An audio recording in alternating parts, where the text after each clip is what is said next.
থাকা ঠিক হবে যদি ও আবার কিছু করে বসে। তারপরে হাসান বলে উঠলো, বিশ্বাস করো ভাই আমি কিছু করবো না, আজকের রাতটা আমাকে থাকতে দাও, কালকে সকালে উঠে আমি চলে যাব। তখন আকাশ বলে উঠলো, আচ্ছা ঠিক আছে, এত করে যখন বলতেছিস আয় ভিতরে আয়। তারপরে আকাশ গিয়ে একটা হাসানকে রুম দেখিয়ে দিল ঘুমানোর জন্য। তারপরে হাসান বলে উঠলো, একটু খাবার পাওয়া যাবে কি ভাইয়া, অনেক ক্ষুধা পাইছি। তখন আকাশ বলে উঠলো, তোর এই বাসাতে খাবার খাওয়া হারাম, যদি আরেকটা কথা বলিস তাহলে তোর ঘাড় ধাক্কা দিয়ে বাসা থেকে এখনই বের করে দেবো। তখন হাসান বলে উঠলো, আচ্ছা ভাইয়া খাবার লাগবে না, ঘুমাই। ঠিক রাত 3টা বাজে একটা চিৎকারের শব্দ হয়ে উঠলো, বলে উঠলো, বাঁচাও বাঁচাও প্লিজ, কেউ আমাকে বাঁচাও, প্লিজ প্লিজ কেউ আমাকে বাঁচাও। এমন শব্দ শুনে সবাই বাইরে এসে দেখে হাসান কাজের মেয়ের আয়েশার ব্লাউজের ফিতা খোলা। এমন দেখে আকাশের পায়ের রক্ত মাথায় উঠে গেল। তখন আকাশ বলে উঠলো, কি হয়েছে আয়েশা, তুমি এত কান্নাকাটি করতেছো, কি ব্যাপার? তখন আয়েশা বলে উঠলো, স্যার আমাকে প্লিজ বাঁচান, আপনার ভাই আমার সাথে শারীরিক সম্পর্ক করতে চাইছে, কিন্তু আমি রাজি না থাকায় আপনার ভাই আমার সাথে জোরাজুরি করতে চাইছে। তখন হাসান বলে উঠলো, এই মেয়ে তুমি এত মিথ্যা কথা বলতেছো কেন? তুমি তো আমার রুমে এসে কান্নাকাটি করতেছো। আর বলে উঠলো, তুমি আমাকে ফাঁসাইতে চাইতেছো। তখন আকাশ বলে উঠলো, হাসান একদম চুপ করে থাক, নাহলে তোরে কিন্তু একবারে অবস্থা খারাপ করে ফেলবো। আয়েশা কেমন মেয়ে আর কতটা ভালো মেয়ে সবাই জানে, ওর মতো মেয়েই হয় না গ্রামের মধ্যে, আর তুই কেমন এটা গ্রামের সবাই জানে। আর ঠিক তখনই হাসানের মা আর আকাশের মা ওইখানে চলে আসে। তারপরে বলে, আকাশ কি হয়েছে,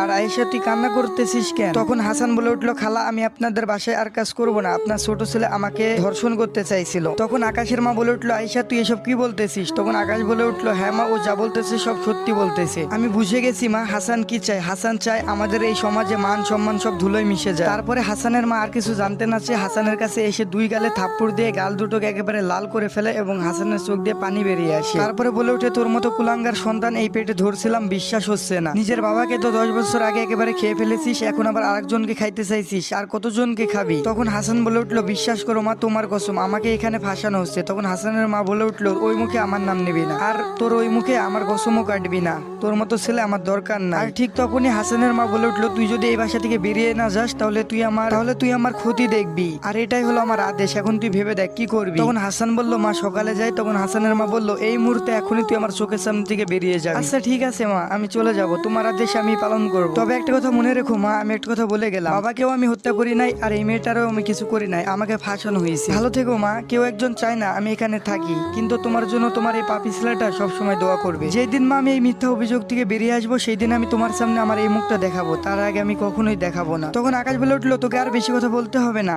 তুই এখনই এই বাসা থেকে বেরিয়ে যা, নাহলে ঘাড় ধাক্কা দিয়ে একেবারে লাথি মেরে বের করে দিব। হাসানও বেশি কথা না বলে কান্নাকাটি করতে করতে চোখ মুছতে মুছতে একেবারে বাসা থেকে বেরিয়ে আসলো। গাইস এটাই ছিল পার্ট 1। পার্ট 2 দেখতে অবশ্যই কমেন্ট করতে হবে, আর পার্ট 1টা কেমন লাগছে অবশ্যই কমেন্টে জানাবে। জানি না আগের গল্পের পার্ট 1 এর মতো এই গল্পের পার্ট 1টা উড়ে যাবে কিনা। সবাই সাপোর্ট করবেন, পাশে থাকবেন আপনাদের ভাইয়ের। তো আজকের মতো আল্লাহ হাফেজ।